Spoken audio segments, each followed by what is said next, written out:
जय श्री कृष्णा।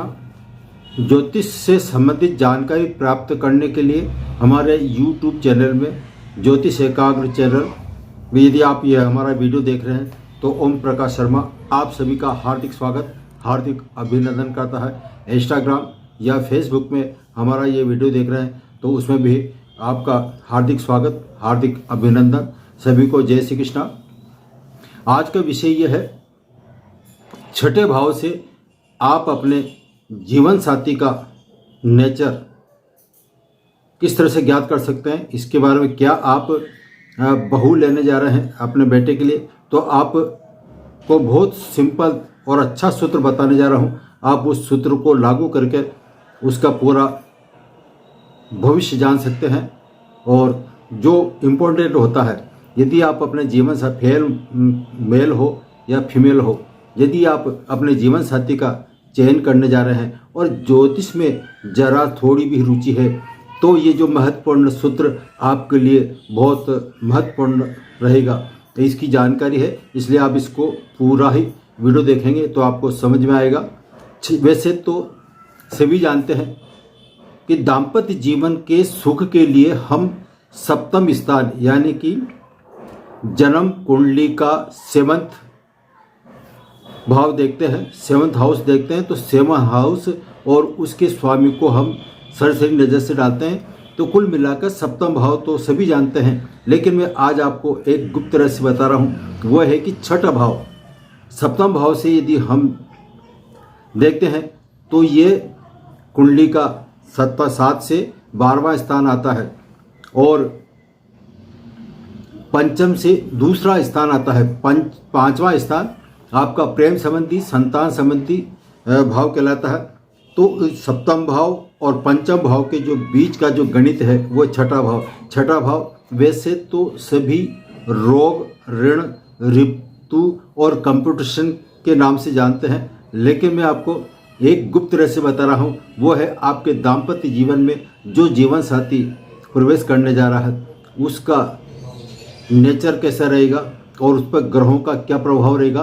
तो उसमें श्रृंखला में सिर्फ आज मैं सूर्य को ले रहा हूँ। वैसे तो हमारे 9 ग्रह होते हैं, 9 ग्रहों में से सूर्य को मैं आज सूर्य पे ही गणना कर रहा हूँ और सूर्य पे ही चर्चा कर रहा हूँ। सूर्य किस तरह से आपके छठे भाव में बैठकर, किस राशि में बैठकर क्या रिजल्ट देता है और किस मोस्ट इम्पोर्टेंट ग्रह के साथ युति बना के देखता है, उस सबका मैं विस्तार से बता रहा हूँ। छठे भाव में जन्म पत्रिका का छठे स्थान पर यदि सूर्य, काल पुरुष की कुंडली के अनुसार चर्चा नहीं कर रहा हूँ, यदि छठे स्थान पर 5 लिखा हुआ है, 5 का मतलब होता है 5वीं राशि लियो साइन, जिसको हम सिंह कहते हैं। तो सिंह राशि का स्वामी स्वयं सूर्य होता है। तो सूर्य की मैं चर्चा कर रहा हूँ। तो सूर्य यदि छठे स्थान पर स्वग्रही हो यानी कि अपने सिंह राशि में स्थित हो या फिर वो उच्चका हो, मेष राशि में ये सूर्य उच्चका कहलाता है। तो प्रथम सूत्र जो है, सूर्य छठे भाव में स्थित हो, या तो स्वयं की राशि सिंह राशि में हो या फिर मेष राशि जो उच्च राशि कहलाती है, उच्च राशि में स्थित हो। तो ऐसे मेल या फीमेल का चार्ट है तो उसका पति से, यदि हम फीमेल की चर्चा करते हैं तो उसके पति से उसका बहुत ज़्यादा लगाव रहता है, प्रेम संबंध अटूट बना रहता है। यह है आपके फीमेल चार्ट के बारे में। अब छठे भाव में सूर्य तो स्थित हो और 12वें स्थान पर चंद्रमा हो। छठे स्थान से नेक्स्ट सप्तम स्थान, 7वां स्थान 12वां स्थान कहलाता है।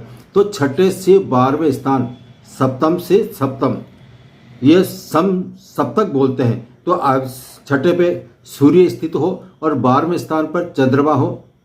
ऐसे में दोनों की परस्पर दृष्टि, वैसे देखा जाए तो सूर्य और चंद्रमा घनिष्ठ मित्र हैं, ये मित्र राशि कहलाती है और ये कभी भी वक्र नहीं होते हैं। लेकिन इनका जो दृष्टि संबंध दिया है वो मात्र 7वां दिया है। तो छठे स्थान पर सूर्य स्थित हो और 12वें स्थान पर चंद्रमा स्थित हो। और ऐसे में यदि फीमेल का चार्ट हो या मेल का चार्ट हो, पति और पत्नी के दोनों के आँखों की समस्या बनी रहती है। आँखें बहुत जल्दी कमज़ोर हो जाती है और कम उम्र में ही इनके चश्मा लग जाता है। यदि फीमेल है तो उसको मेल जो जीवन साथी मिलेगा वो चश्मा वाले मिलेगा, खुद भी चश्मा वाला। यह है नज़र दोष कमज़ोर। तो ये एक तो उसकी आँखों में तकलीफ हो सकती है और कम उम्र में चश्मा लग जाता है, या फिर जो कहे उनके जब इनकी महादशा अंतर्दशा लास्ट में आती है, सूर्य की महादशा या चंद्र की महादशा आती है, तो ऐसे में आँखों का ऑपरेशन और आँखों से संबंधित रोग तक हो सकते हैं। यह है। और यदि इस पर राहु और केतु स्थित हो 6ठे स्थान पर या 12वें स्थान पर, राहु केतु भी साथ में बैठे हो, तो ऐसे में ऐसे जातक या जातिका जिसकी जन्म पत्रिका है स्वयं तो आँखों से अत्यंत कमज़ोर रहता ही है, साथ में उसका जो जीवन साथी मिलता है उसकी भी नज़र दोष बहुत अत्यंत ही कमज़ोर हो सकती है। जो अंधापन होता है वो ऐसे ही पत्रिकाओं में मिलने की संभावना रहती है। अब 6ठे भाव में सूर्य जो स्थित होगा तो वो स्वास्थ्य को कमज़ोर तो करता है।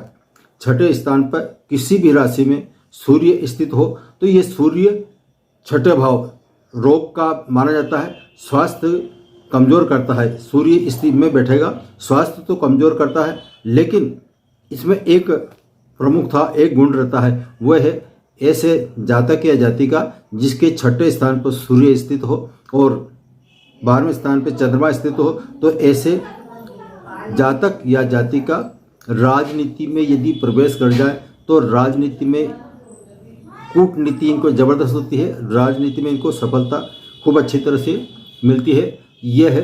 अब 6ठे भाव में सूर्य या तो कन्या राशि में स्थित हो या फिर मीन राशि में स्थित हो।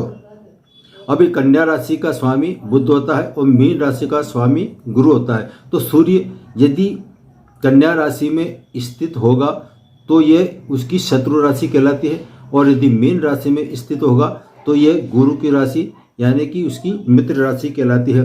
तो ऐसे में 6ठे स्थान पर सूर्य स्थित हो कन्या या मीन राशि में, तो ऐसे जातक या जातिका का जो रोग की संभावना बनती है वो दमा से संबंधित होती है, श्वास से संबंधित बीमारी पैदा होती है। और इस पर यदि पाप ग्रहों की दृष्टि पड़ जाए किसी भी रूप में, तो ऐसे में ऐसे जातक या जातिका के टीबी रोग यानी कि क्षय रोग तक होने की संभावना रहती है।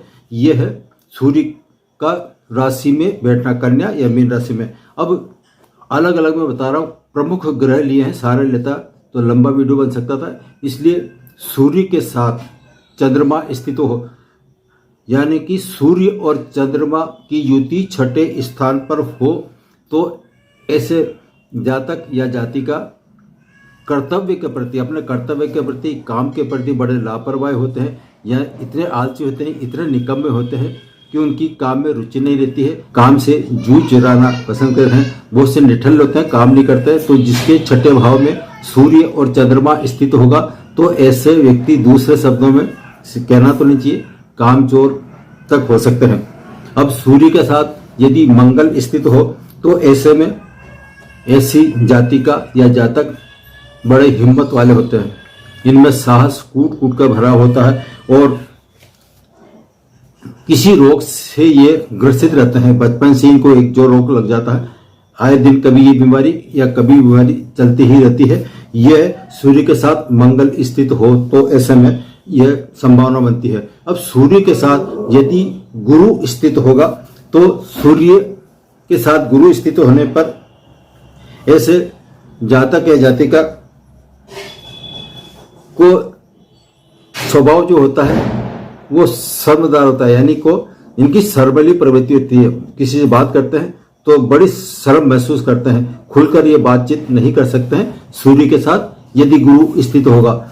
और सूर्य के 6ठे स्थान में हो और उस पर शनि की दृष्टि पड़ जाए तो ऐसे जातक या जातिका जो भी काम करेंगे या तो काम करते नहीं, और यदि काम करेंगे तो ये बड़े धीरे धीरे गति से काम करते हैं और काम में इतनी देरी करते हैं कि वो यूँ कहे दूसरे शब्दों में कि वो समय पास करते हैं, टाइम पास करने वाली स्थिति ऐसे लोगों पर होती है जो सूर्य के साथ शनि की दृष्टि संबंध हो जाए, या तो दृष्टि संबंध हो जाए या सूर्य के साथ शनि स्थित हो तो इनमें कार्य करने की क्षमता को नुकसान पहुंचता है। शनि सूर्य के साथ शनि होगा तो इनके कार्य क्षमता बिल्कुल नगण्य होती है। और छठे भाव का स्वामी सूर्य पापी ग्रहों में नीच वक्री हो तो ऐसे में उसके रिजल्ट जो आते हैं वो थोड़ा खराब आते हैं। इनका दाम्पत्य जीवन सुखी नहीं किया जा सकता है। अब लग्न में छठे भाव का स्वामी, लग्न का जब सूर्य की चर्चा चल रही है तो लग्न भाव का स्वामी सूर्य यदि लग्न में बैठ जाए तो ऐसे जातक या जातिका को जो रोग होता है वो चर्म रोग से ग्रसित होते हैं और इनके पेट से संबंधित बीमारियां होती है, गैस ट्रबल्स हो सकती है। यह है स्थिति। अब आता है छठे भाव का स्वामी यदि 7वें स्थान पर बैठ जाए तो प्रथम तो यह है जब इनका विवाह प्रस्ताव होता है तो या तो मैरिज देर से होती है और बड़े विलंब का कारण बनती है, और यदि मैरिज हो जाती है तो उसके बाद में अलगाव की स्थिति, संबंध टूटना, संबंध बिगड़ना, ये सारी स्थितियां उत्पन्न होती है। ये था अभी तक सूर्य के छठे भाव में विचार, जिसमें आपको मैंने ग्रहों के साथ युति बताया और राशियों से संबंधित जानकारी दी। ये सूर्य किस तरह से हावी होता है छठे भाव में और उसके क्या विशेषता है, शुभ और अशुभ परिणाम, ये आपको मैंने बताया। अब मैं अपनी वाणी को विराम देता हूं, फिर नए सब्जेक्ट नए विषय के साथ उपस्थित होंगे। जब तक जय श्री कृष्ण।